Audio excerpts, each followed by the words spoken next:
Hello friends, எல்லோருக்கும் வணக்கம். Welcome to young investor channel. Actually market updates பார்த்தீங்கன்னா கண்டினியூஸாக டிஸ்கஸ் பண்ணிகிட்டு இருக்கிறோம். இதில் முக்கியமான அப்டேட்ஸ் வந்துருந்துச்சு. ஸோ கோட்டக் மஹிந்திரா பேங்கோட ரிசல்ட்ஸ் டிஸ்கஸ் பண்ணியிருந்தோம். இப்போ பார்த்தீங்கன்னா ஜென் டெக்னாலஜிஸோட ரிசல்ட்ஸ் வந்துருக்குது. ஸோ ரிலையன்ஸ் இண்டஸ்ட்ரீஸ் என்ன சொல்லியிருந்தாங்கன்னா, நாங்கள் ஆர்டிஃபிஷியல் இன்டெலிஜென்ஸ் அதாவது மெட்டா ஏஐ கூட அவங்க வந்து பார்ட்னர்ஷிப் வச்சுருந்தாங்க. ஸோ இப்போ அந்த ஜாயின்ட் வெஞ்சரை வந்து பார்த்தீங்கன்னா அப்டேட் பண்ணியிருக்கிறாங்க. ஜாயின்ட் வெஞ்சர் பேசிஸ் பார்க்கும்போது 70:30 அந்த ரேஷியோவில் பார்த்தீங்கன்னா போட்டிருக்காங்க. இதில் ரிலையன்ஸ் இண்டஸ்ட்ரீஸ் வந்து 70% ஓன் பண்ணுவாங்க.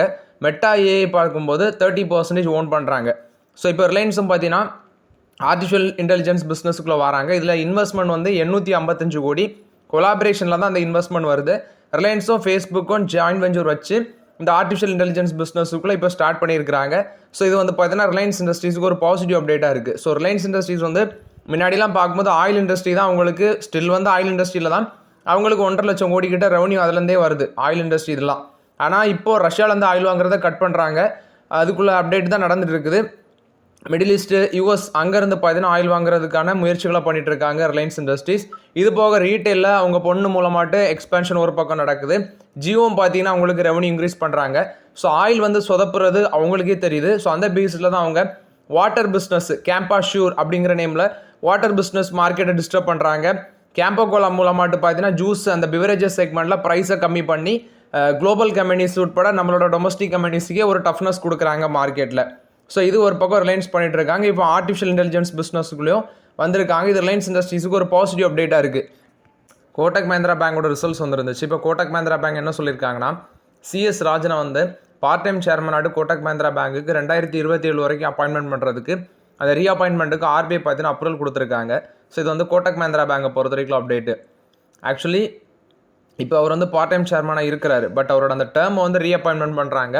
2027 அக்டோபர் 21 வரைக்கும் அந்த டேர்ம்ஸை எக்ஸ்டெண்ட் பண்ணுறாங்க.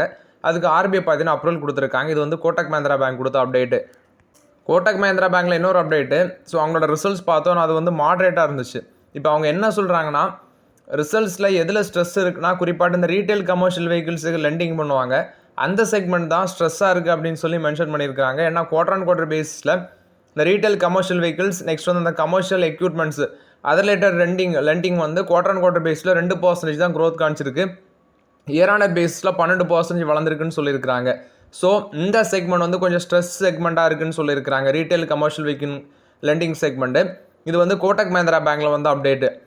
பஜாஜ் ஆட்டோக்கு வந்து பார்த்தீங்கன்னா கேடிஎம் வந்து டேக் ஓவர் பண்ணுறதுக்கு இப்போ அப்ரூவல் கிடச்சிருக்குன்னு சொல்லியிருக்கிறாங்க. ஆஸ்திரேலியன் பைக் மேக்கர் கம்பெனி தான் அந்த கேடிஎம். அதை டேக் ஓவர் பண்ணுறதுக்கு ரெகுலேட்டரி கிளியரன்ஸ் கிடச்சிருக்கு அப்படின்னு சொல்லியிருக்காங்க. ஸோ இது வந்து பஜாஜ் ஆட்டோக்கு ஒரு பாசிட்டிவ் அப்டேட்டாக இருக்குது. நெக்ஸ்ட்டு பார்த்தீங்கன்னா ஐடிசி ஹோட்டல்ஸ் கொடுத்த அப்டேட்டு. இவங்க ஒரு நியூ பிராண்டு கொண்டு வந்திருக்காங்க.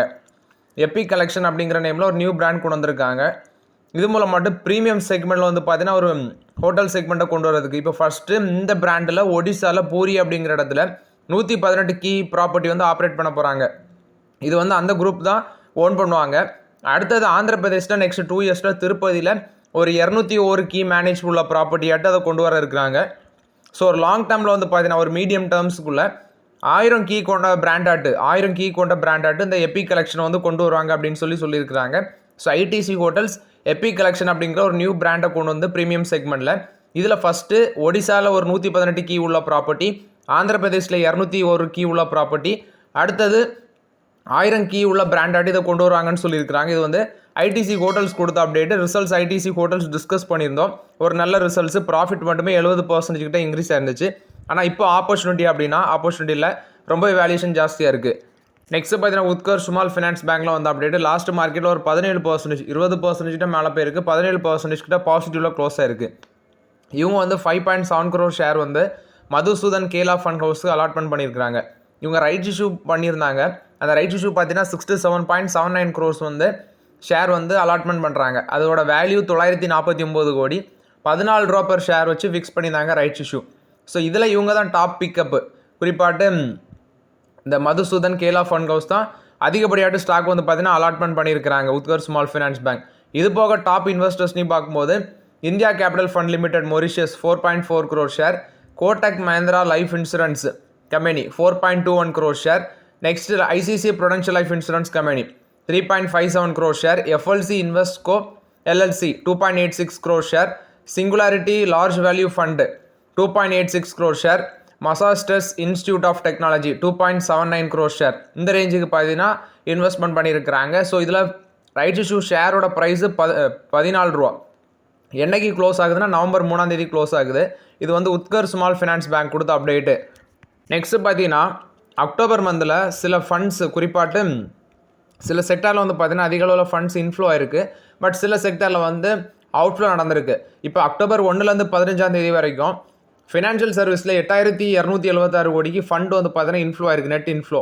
ஆட்டோமொபைல் அண்ட் காம்போனன்ட்ஸில் 1560 கோடி இன்ஃப்ளோ நடந்திருக்குது. மெட்டல்ஸ் அண்ட் மைனிங்கில் 1395 கோடி, பவரில் 1103 கோடி, ஆயில் அண்ட் கேஸ் கன்சியூமர் ஃபியூல்ஸில் 1086 கோடி. செப்டம்பரில் பார்க்கும்போது ஃபினான்ஷியல் சர்வீஸில் 992 கோடி இன்ஃப்ளோ, ஆட்டோமொபைல் அண்ட் காம்பனன்ட்ஸில் 3641 கோடி இன்ஃப்ளோ, மெட்டல்ஸ் அண்ட் மைனிங்ஸில் 1840 கோடி இன்ஃப்ளோ, பவரில் 2693 கோடி அவுட்ஃப்ளோ, ஆயில் கேஸ் கன்சியூமர் ஃபியூல்ஸில் 774 கோடி அவுட்ஃப்ளோ. அதே மாதிரி ஜான்வரி டு செப்டம்பர் வரைக்கும் பார்க்கும்போது ஃபினான்ஷியல் சர்வீஸில் 14479 கோடி அவுட்ஃப்ளோ, ஆட்டோமொபைல்ஸ் அண்ட் காம்பனன்ட்ஸில் 9178 கோடி அவுட்ஃப்ளோ, மெட்டல்ஸ் அண்ட் மைனிங்ஸில் 790 கோடி அவுட்ஃப்ளோ, பவரில் 22119 கோடி outflow, oil and gas consumer ஃபியூல்ஸில் 10223 கோடி அவுட்ஃப்ளோ நடந்திருக்குது. இது போக நெட் அவுட்ஃப்ளோ எந்த செக்மெண்ட்லலாம் அக்டோபர் 1லேருந்து 15 வரைக்கும் நடக்கும்போது எஃப்எம்சிஜியில் 2992 கோடி அவுட்ஃப்ளோ, ஹெல்த் கேரில் 2739 கோடி, இன்ஃபர்மேஷன் டெக்னாலஜியில் ஐடியில் 1927 கோடி அவுட்ஃப்ளோ, கன்சியூமர் சர்வீஸில் 1785 கோடி அவுட்ஃப்ளோ, கேபிட்டல் குட்ஸில் 851 கோடி அவுட்ஃப்ளோ. இது போக செப்டம்பரில் 4202 கோடியாக இருக்கிற அவுட்ஃப்ளோ எஃப்எம்சிஜியில், ஹெல்த் கேரில் 6122 கோடி, இன்ஃபர்மேஷன் டெக்னாலஜியில் 6050 கோடி, கன்சியூமர் செக்மெண்ட்டில் 3360 கோடி, கேபிட்டல் குட்ஸில் 3010 கோடி இன்ஃப்ளோ ஆயிருக்குது செப்டம்பர் மந்தில். அதே ஜான்வரி டு செப்டம்பர் பார்க்கும்போது எஃப்எம்சிஜியில் 21919 கோடி அவுட்ஃப்ளோ ஆயிருக்கு, ஹெல்த் கேரில் 17086 கோடி அவுட்ஃப்ளோ ஆயிருக்கு, ஐடியில் 67836 கோடி அவுட்ஃப்ளோ ஆயிருக்கு. ஐடி இண்டஸ்ட்ரி ஏன் மேலே போகலன்னு இப்போ தான் புரியுது. கன்சியூமர் சர்வீஸ் 12409 கோடி அவுட்ஃப்ளோ, கேபிட்டல் குட்ஸில் 1828 கோடி அவுட்ஃப்ளோ நடந்திருக்குது. ஸோ இது வந்து பார்த்தீங்கன்னா செக்டார் வைஸ் எந்தெந்த செக்டாரில் ஃபண்ட் இன்ஃப்ளோ ஆயிருக்கு, எந்தெந்த செக்டாரில் ஃபண்ட் அவுட்ஃப்ளோ ஆயிருக்கு அதோட அப்டேட்டு. நெக்ஸ்ட்டு பார்த்தீங்கன்னா ரிலையன்ஸ் இண்டஸ்ட்ரீஸில் மியூச்சுவல் ஃபண்ட்ஸ், நெக்ஸ்ட் வந்து டொமஸ்டிக் இன்ஸ்டியூஷனல் இன்வெஸ்டர்ஸ் கான்ஃபிடன்ஸ் காமிச்சிருக்காங்க. இதில் டைப் பாட்டு பார்க்கலாம். குறிப்பாட்டு இப்போ மியூச்சுவல் ஃபண்ட்ஸ் வந்து பார்த்தீங்கன்னா 9.5லேருந்து 9.14% ஸ்டேக் இன்க்ரீஸ் பண்ணியிருக்காங்க. டொமஸ்டிக் ஃபண்ட்ஸில் ஐசிசி ப்ரொடென்ஷியல் மியூச்சுவல் ஃபண்ட் 1.47லேருந்து 1.7% இன்க்ரீஸ் பண்ணியிருக்காங்க, கிட்டத்தட்ட 23 கோடி ஷேர். எஸ்பிஐ மியூச்சுவல் ஃபண்ட் 2.49%லேருந்து 2.52% இன்க்ரீஸ் பண்ணியிருக்காங்க. எல்ஐசி 6.79%லேருந்து 6.81% ஸ்டேக் இன்க்ரீஸ் பண்ணியிருக்காங்க. ரீட்டைல் இன்வெஸ்டர்ஸ் 6.92%லேருந்து 6.95% ஸ்டேக் இன்க்ரீஸ் பண்ணியிருக்கதாட்டு சொல்லியிருக்கிறாங்க. But foreign portfolio investors FIIs என்ன பண்ணியிருக்காங்கன்னா ஸ்டேக்கை ட்ரிம் பண்ணியிருக்காங்க. ஸோ இது வந்து ரிலையன்ஸ் இண்டஸ்ட்ரீஸை பொறுத்த வரைக்கும் அப்டேட்டு. என்சிசி இவங்க வந்து 6829 கோடி ஒர்த் ஆஃப் ஆர்டர் வந்து கோல் இந்தியாட்ட வந்து வின் பண்ணியிருக்கதாட்டு சொல்லியிருக்காங்க. கோல் இந்தியாவோட இன்னொரு கம்பெனி தான் சென்ட்ரல் கோல் ஃபீல்ட்ஸ். குறிப்பாட்டு கோலை வந்து டிரான்ஸ்போர்ட் பண்ணுறதுக்கும் அதை எக்ஸ்ட்ராக்ட் பண்ணுறதுக்கும் தான் இந்த கான்ட்ராக்ட் அப்படின்னு சொல்லியிருக்கிறாங்க. இது வந்து ஜார்க்கண்டில் இருக்க மைனிங் ப்ராஜெக்ட்ஸு அங்கேருந்து கிடச்சிருக்குது. இது வந்து என்சிசியை பொறுத்த வரைக்கும் ஒரு பாசிட்டிவ் அப்டேட்டு. ரீசெண்ட்லி ஒரு கான்வர்சேஷன் போயிட்டு இருந்துச்சு, மியூச்சுவல் ஃபண்ட் வந்து ப்ரீ ஐபிஓ பிளேஸ்மெண்ட்டில் வந்து பார்ட்டிசிபேட் பண்ணலாமா அப்படின்னு சொல்லி. ஆனால் செபி என்ன சொல்லியிருக்காங்கன்னா மியூச்சுவல் ஃபண்ட்ஸ் வந்து ப்ரீ ஐபிஓ பிளேஸ்மெண்ட்ஸில் வந்து பார்ட்டிசிபேட் பண்ண முடியாது, அதாவது can't take part in pre IPO placement சொல்லி செபி வந்து இப்போ அதை எக்ஸ்பிளைன் பண்ணியிருக்கிறாங்க. So actually mutual fund regulation 1996 படி இது நடக்காது அப்படின்னு சொல்லியிருக்கிறாங்க. இது வந்து செபி தான் அந்த அப்டேட்டை ஷேர் பண்ணியிருக்கிறாங்க.